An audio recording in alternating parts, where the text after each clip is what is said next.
principio parece un paisaje inmóvil, pero bajo su suelo, entre los pajonales y humedales, ocurre un intercambio permanente entre la Tierra y la atmósfera.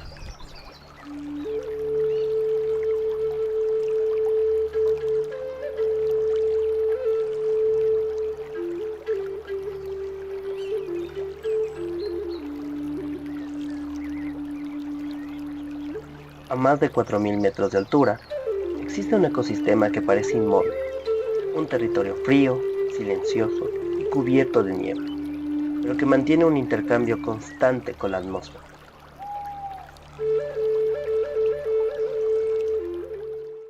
Exactamente, el ecosistema respira, como nosotros lo hacemos, ¿no es cierto? Nosotros inhalamos para tomar oxígeno y pues exhalamos CO2.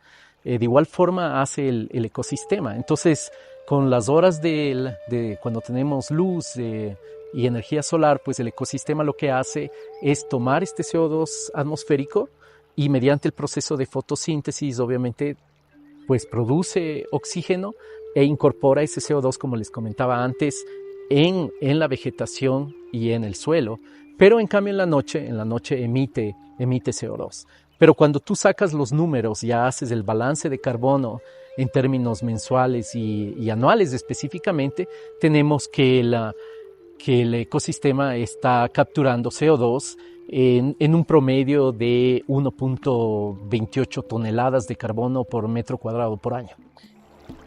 En el Antisana se encuentra una de las pocas torres eddy covariance instaladas en ecosistemas de páramos en los Andes.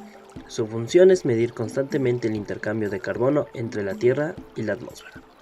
Claro, la torre, lo que esta tecnología nos permite es justamente entender cuáles son los flujos de carbono a nivel del ecosistema. Existen otras técnicas, por ejemplo, como cámaras de CO2, que son tal vez más comunes, básicamente por el precio, que nos permite estudiar el intercambio de CO2 en un sitio específico, ¿ya? Y como es una campana que se pone junto al suelo, entonces nos da una idea de qué es lo que está sucediendo en ese sitio. En cambio, la torre de covarianza de vórtices lo que hace es tomar mediciones de carbono, pero es representativo para todo el ecosistema. Entonces, esta es actualmente la única torre que se encuentra en funcionamiento en el país y espero que haya muchas más torres que nos permita pues seguir entendiendo cómo funcionan estos ecosistemas y cómo procesan el carbono. Durante el día, la vegetación absorbe carbono mediante la fotosíntesis. Sin embargo, durante la noche o bajo ciertas condiciones ambientales, parte de este carbono vuelve a liberarse. Y también si hablamos en términos de carbono, pues también estamos cambiando la capacidad que tiene un ecosistema en su estado natural de tal vez absorber CO2. Si cambiamos agricultura, muy probablemente eso se va a convertir en un emisor.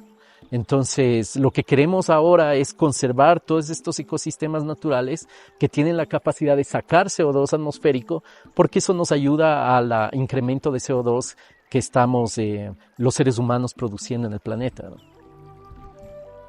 Mientras el cambio climático ocupa titulares en todo el mundo, en este rincón de los Andes ecuatorianos, la naturaleza continúa realizando un trabajo silencioso. Aquí, cada planta, cada gota de agua y cada fragmento de suelo forma parte de un proceso que sostiene el equilibrio de la vida.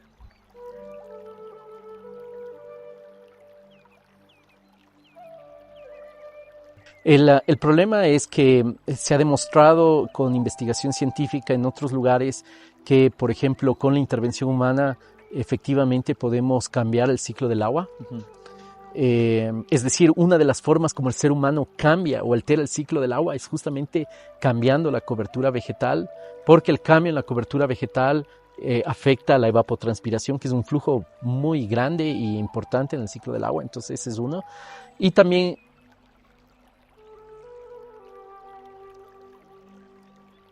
el Antisana nos recuerda que la naturaleza no solo responde al cambio climático, también trabaja día tras día para mantener ese equilibrio.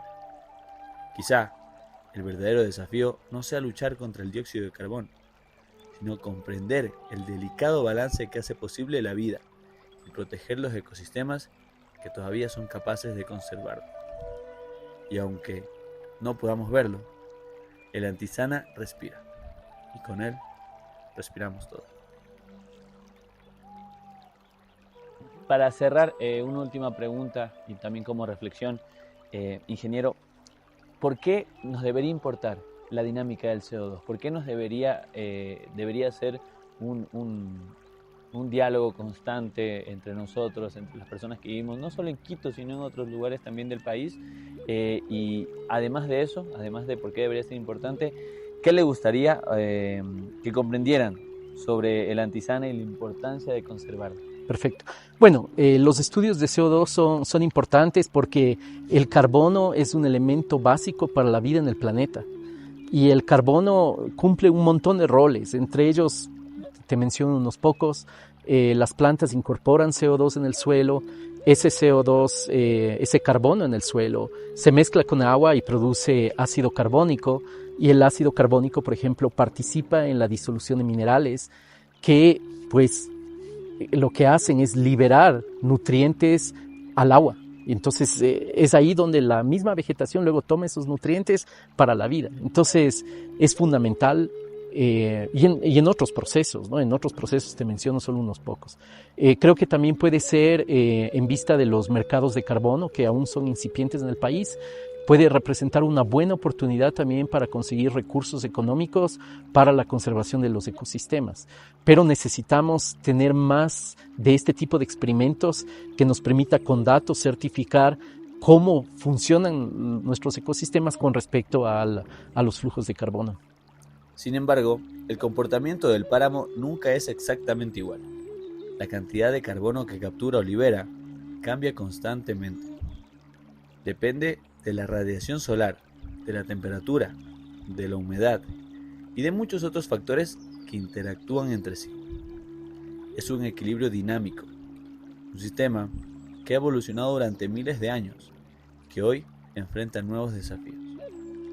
Comprender cómo funciona es también comprender una parte del futuro climático de nuestro planeta. Perfecto. ¿De acuerdo? Y el Antisana, para cerrar, es fundamental, es un ecosistema fundamental para la conservación de agua, es decir, para el abastecimiento de agua, especialmente de las ciudades de altura, y para la agricultura también en el callejón interandino. Y tenemos en ciertos lugares, como en el caso de la Antisana, la buena noticia de que también nos ayudan a bajar los niveles de CO2 atmosférico que están siendo ya un problema por el cambio climático. Claro, pues eso sería. Durante años, aprendimos que el dióxido de carbono era uno de los grandes responsables del cambio climático. Y es cierto, pero esa no es toda la historia. Sin este gas, la vida tal y como la conocemos no existiría. Los bosques no crecerían, los cultivos no producirían, y ecosistemas enteros perderían el equilibrio que han construido durante miles de años. En los Andes ecuatorianos existe un lugar donde este proceso ocurre de manera silenciosa, todos los días frente a nuestros ojos, aunque casi nadie lo note. Este lugar es el páramo de la Antisana.